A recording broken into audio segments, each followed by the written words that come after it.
CSU reports as Atiku's request frivolous, says Tinubu. TUC threatens a protest in Lagos. Chicago Varsity record Atiku's request frivolous, says Tinubu. Former Vice President Atiku Abubakar's request for access to President Bola Tinubu's academic records at Chicago State University, USA, has sparked a legal dispute. Atiku seeks to use these records in his election petition case in Nigeria.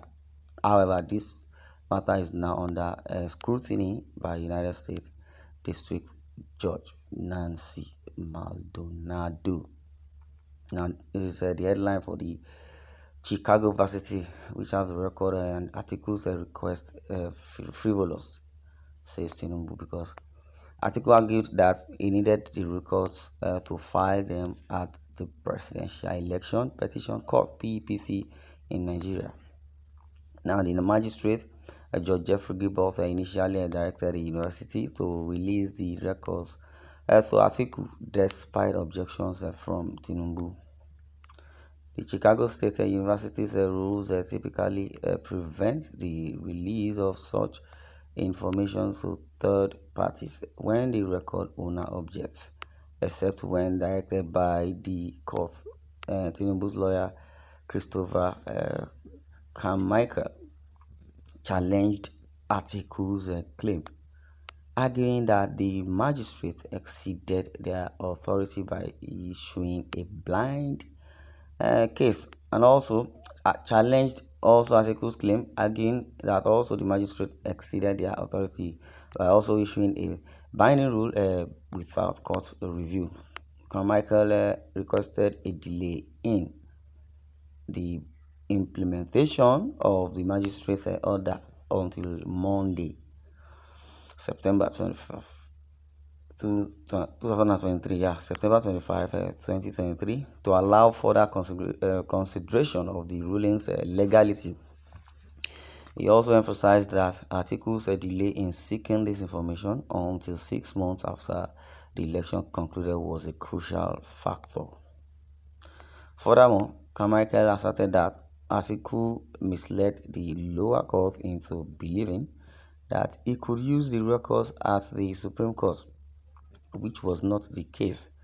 The appellate judge ordered a stay of the lower court's order and allowed time for additional filing from both parties.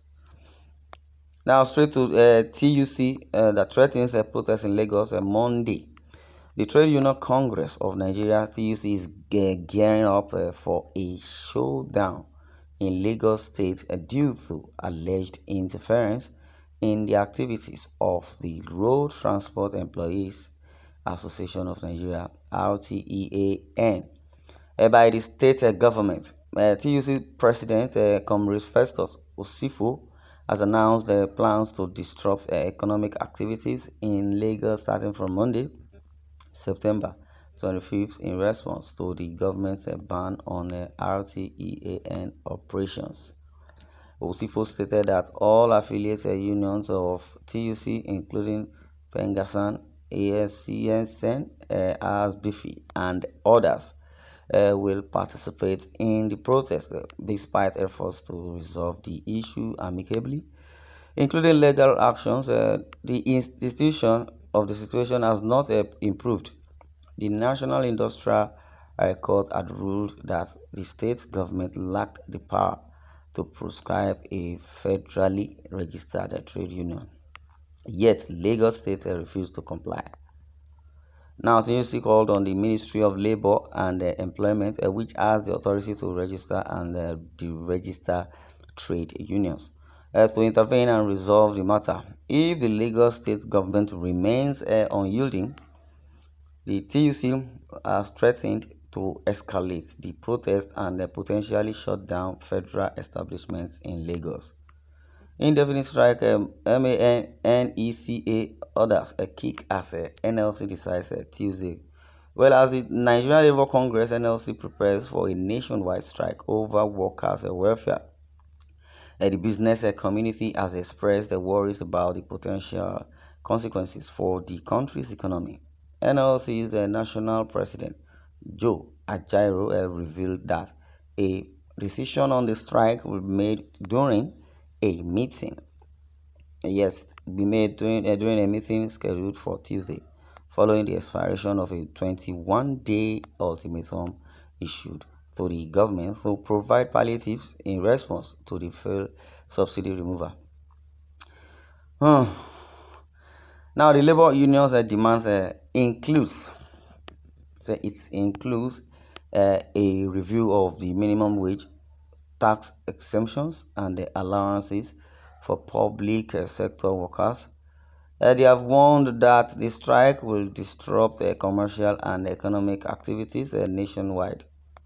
Business leaders, however, argue that an economic-wide shutdown at this time would further worsen Nigeria's economic challenges, which coming from Segun Ajayi Kadri, the Director General of the Manufacturers Association of Nigeria, MAN, who emphasized that the negative impact of strikes on the economy and the people, particularly if accompanied by violent protests. They point out that the Nigerian economy is currently grappling with multiple challenges, and any disruption could set back a recovery efforts. The business community urges both the government and labor. It urges both the government and labor, also and labor to find alternative means of addressing their concerns without crippling the economy. Your Nigeria has a real problem, a strange wife, of Obasanjo tells Obasanjo. Though, so we'll check all that in the next article because I believe Nigeria is a problem on its own, and I pray to God that God will, deliver us from every canker one. This is what I'm going to draw the curtain. I'd like you to share your views in the comment section and overview the news, and don't forget to subscribe to our YouTube channel at Independent TV 7. Thanks for listening and God bless you.